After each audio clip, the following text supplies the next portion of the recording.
he's doing with his action film. Yeah, we did a short film, an action film called Traffic. It's about human trafficking. Essentially, the story starts off with two FBI agents investigating a case, and what happened is this girl goes missing, and then a Chicago detective working the case, he's getting really close to finding her, and then he goes missing. And so then the FBI comes in because now it's a police and then matter. butt kicking happens. Yes. Lots of butt kicking. Yes. Don't worry, butt kicking will happen. It does. And so they go and investigate, and when they get there, they find something else that they didn't expect, other people involved in different things.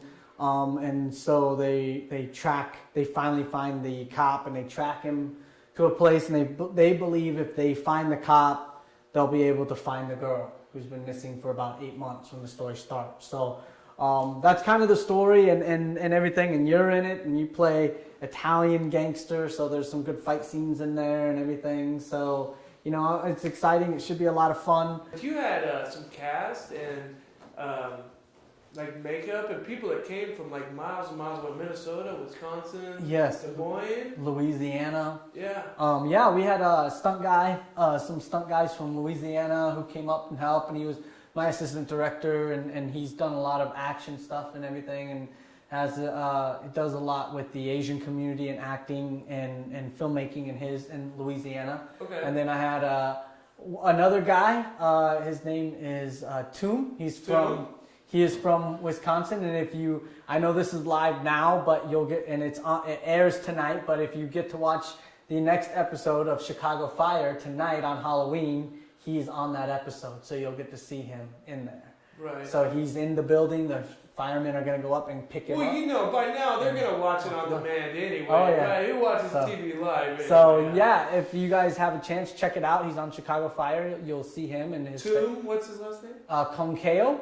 Okay. And he'll be easy to find. He'll be in the building, and the firemen rescue him. They pick him up, throw him over their shoulder, and carry him. Spoiler alert: he doesn't die. Yeah. I like it. That means we'll see him again. So and so he was in it, and then we had a couple of other guys from Wisconsin, from Minnesota. I'm sorry, Gohan and B, and those two are also stunt guys who've worked with me. Gohan kind of has a Silat and Kali and a Eskrima background, and his cousin B has a Taekwondo and kind of trick martial art, a lot of trick kicks and everything, and a background in that. So it's got a kind of a mixture of everything in the film. You get some kind of, with your fight, with your fight and everything, you guys kind of had more of a Jackie Chan style fighting using weapons in your environment. Yeah. And my fight scene was kind of more hands-on, hand-to-hand combat type of thing like that. So should be kind of give everyone who likes the Jackie Chan style, but then likes the Jet Li style, kind of gives everyone that kind of unification in this. You'll get to see kind of a little bit of both in that. So cool. That was a lot of fun, and of course we had Francie and Joe. Yes, so Francie and Joe Shirata, those two are Joe is a very established actor. He's been in, I think, over 20 or 30 films and everything. And Francie is a hairstylist who's worked with Forrest Whitaker, Adrian Brody, Cam Giganette, Clifton Collins, Melissa Gilbert from Little House on the Prairie, Danny Roebucks, a bunch of big names like that she's done, several more. And she came up and did makeup for us and everything, and special effects makeup. She's very good at that.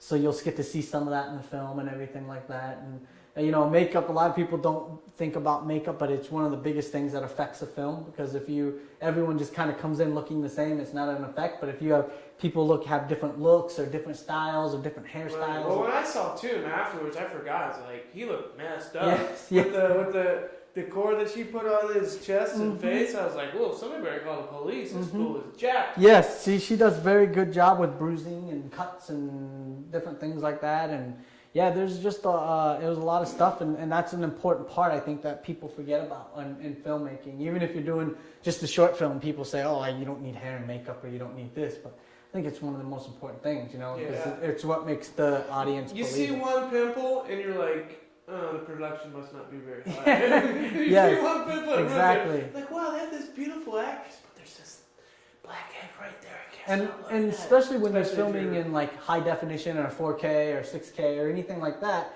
it really accentuates the features on the body, on the face, and everything. So you don't want to have any blemishes or anything like that. So, you know, it's good to have them, and they've always been there. They've helped me out with a lot of films, and I've helped them with a lot of films. And the stunt guys that we brought in, they're kind of, you know, they did some good stuff. Some of the fights or some of the fight scenes are really, really good. So hopefully everyone enjoys it. And you know, like I said, it's kind of getting ready because I'm for Flex that we're doing. It's a full-length feature film. Yes, that's a full-length feature film that will be hopefully sold to studios and released by studios in theaters and stuff like that. That's the bigger plan for it. We have a producer from overseas that's putting money into it and everything. Is giving us a budget. So they kind of just got everyone used to everything, and we had a good script supervisor, Ricardo. Ricardo did an awesome job. He was a good script supervisor. That job is not praised enough. Yes. He really kept you guys on track. Yes, and that's what script supervisors do. You know, they kind of look at the script to make sure,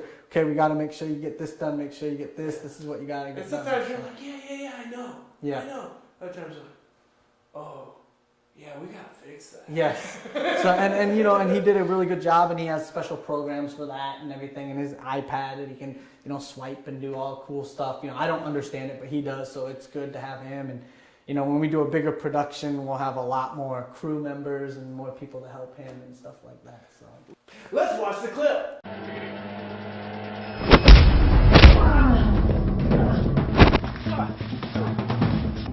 You guys take care of this. I'm getting the hell out of here.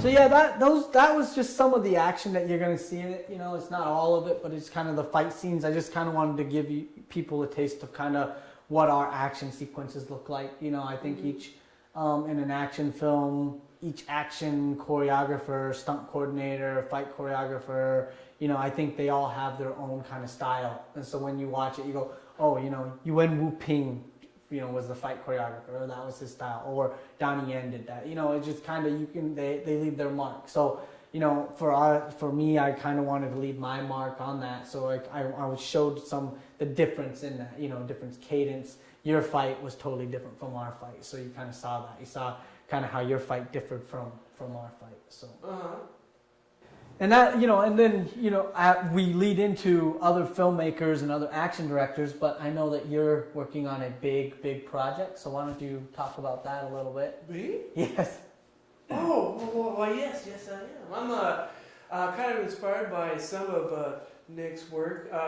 So I always had the dream to kind of make a short episodic project about an MMA fighter that actually wasn't like,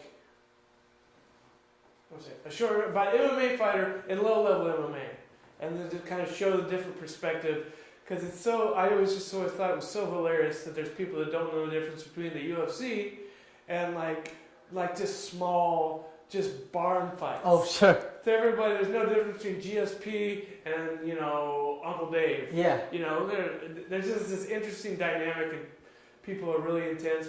And everybody has these dreams that usually never get fulfilled. But I just want to show the hilarity of it, because there's a big difference level between a professional, even to make it through a 3-round fight. Oh, yeah. Takes a level of professionalism that you usually don't see in these small shows. You see a lot of blowouts and people that, you know, are just trying it out like they want to do an advertisement for their restaurant, so they take an MMA fight. You see some crazy people that probably shouldn't be there, but in that sense, I think it makes it more interesting, especially for me, because I'm kind of a nerd about the whole MMA history, and so I really wanted to show that, and it's called Long Road to the Title, right? and I guess I won't tell you exactly, but it's basically about a low-level MMA fighter that gets in trouble with the law and just kind of bounces around. He has to change his name everywhere he goes to fight, because if people find out who he is, he's going to eventually have to fight people that are good. But he just wants to roll around and beat some hometown heroes. So that's kind of the goal. And just the people that he meets and winds up with is very reflective on my life and my coach's lives. Sure. And the stories that I heard, that I melded all into one. Cool. For sure.